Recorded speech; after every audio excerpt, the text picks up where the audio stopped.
Hey, what is up, everybody? This is Stevie Breach coming to you here, getting ready for big old Monday Night Raw.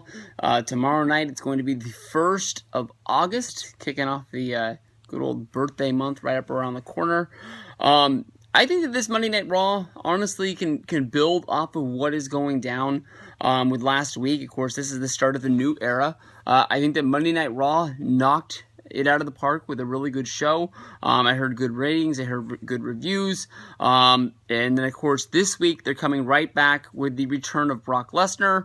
I would say that normally he would be coming in hot off of UFC 200, beating Mark Hunt, but of course everything that came out after UFC 200, that he failed the post-fight drug test, UFC knew about it, still let him fight, failed his post-fight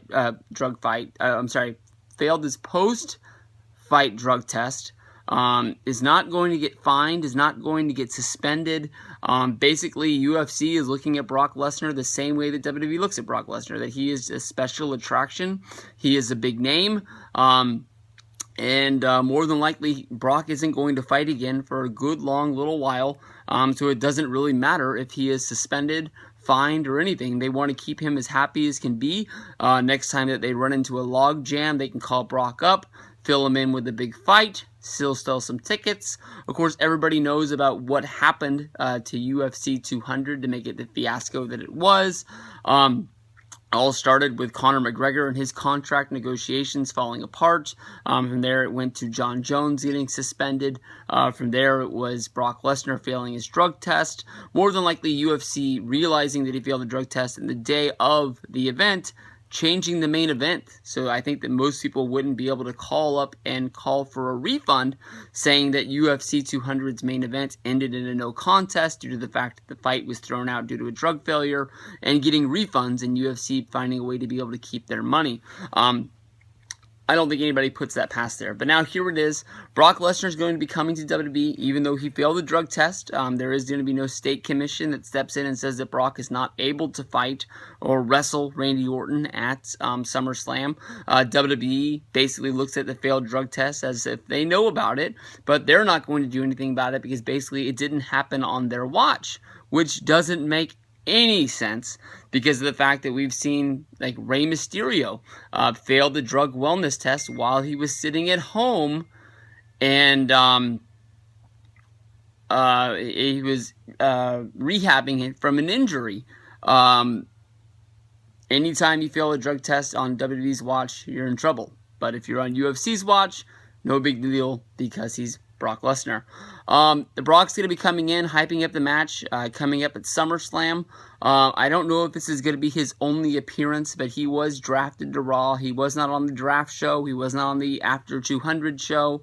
He wasn't on the first show, but he's on this show, so we'll have to see what goes down. I don't know if Orton's going to be there. I know that this is sort of looked at as sort of like a Raw versus SmackDown match because Randy Orton was drafted to SmackDown, but maybe Brock just makes an appearance with Paul Heyman, cuts a promo, and maybe we don't see Orton and Brock in the same ring for the, till SummerSlam. But more than likely, I'm thinking that this might be one of the only times we see Brock till SummerSlam. So my guess is that Orton will be in the building. We didn't get the thing that I was hoping was going to happen, which would be some sort of a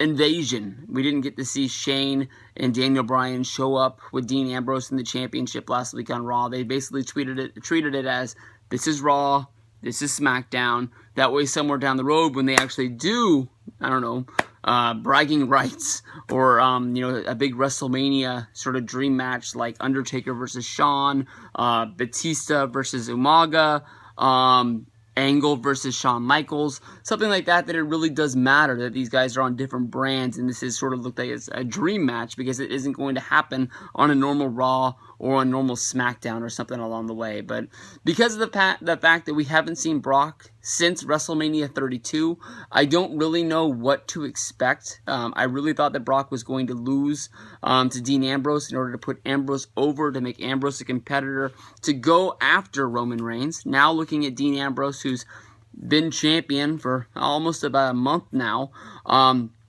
and he did win the championship by cashing in at Money in the Bank. He kept it all the way until the triple threat, and he was able to win the triple threat, which still surprised a lot of people, that Rollins or Reigns weren't able to become the champion going into the new era.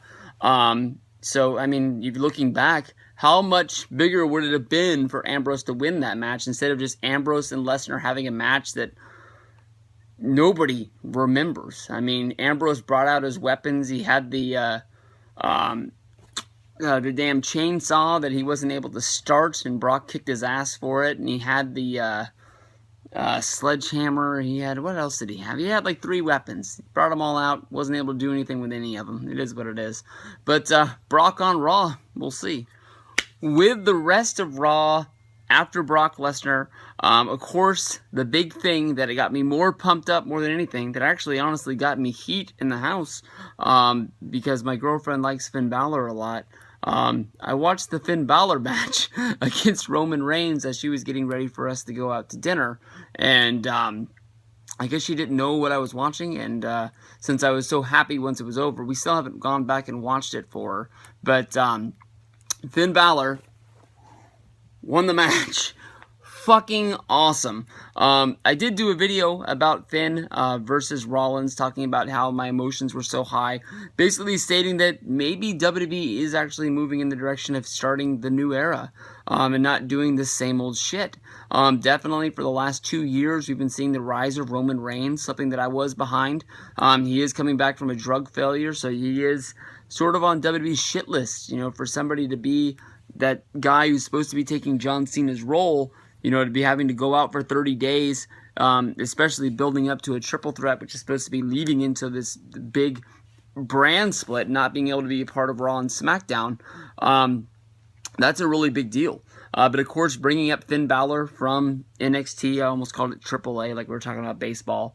But for him to be brought up to the main roster and become the #1 contender on his first Monday Night Raw is pretty fucking awesome. And one of the reasons why I think I really like the way they're doing the brand split right now is we've seen this 1,000 times where somebody becomes the #1 contender on Raw, and then you roll over to SmackDown, and all of a sudden, then even though he won a big match in order to be #1 contender, it's almost like you would have the Authority come out, and he would have to prove himself yet once again, and be having to go through the motions of having him win another match that everybody already knows he's going to win. And we didn't get that.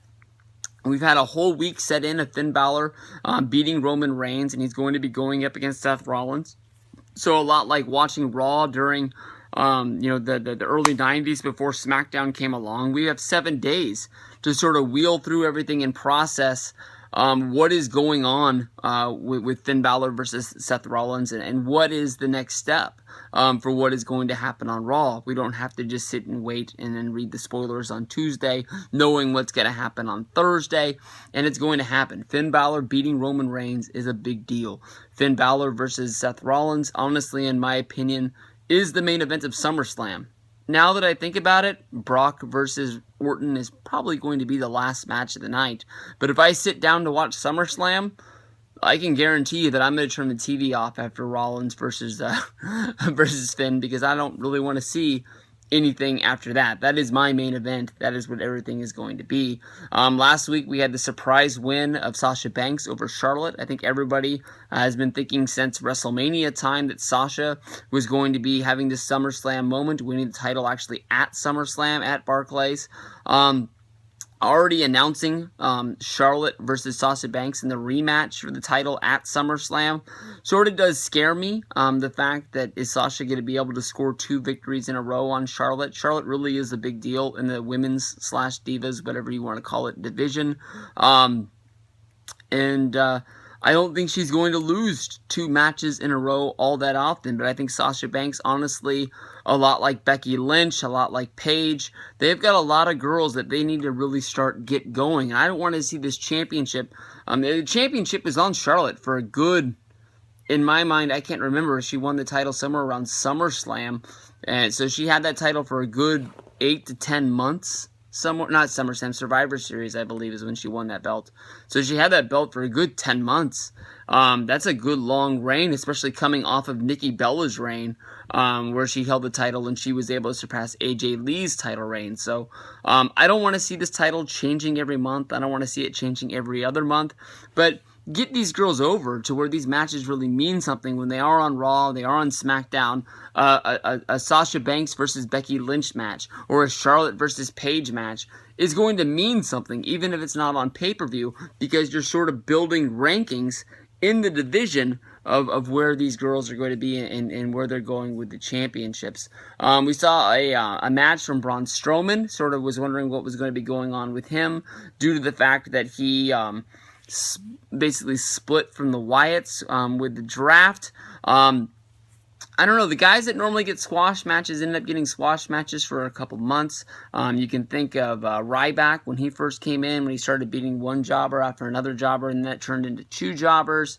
And it is what it is. I mean, it's boring to watch on television, but in the long run, it sort of builds something in your mind when he does have a match against somebody, let's say,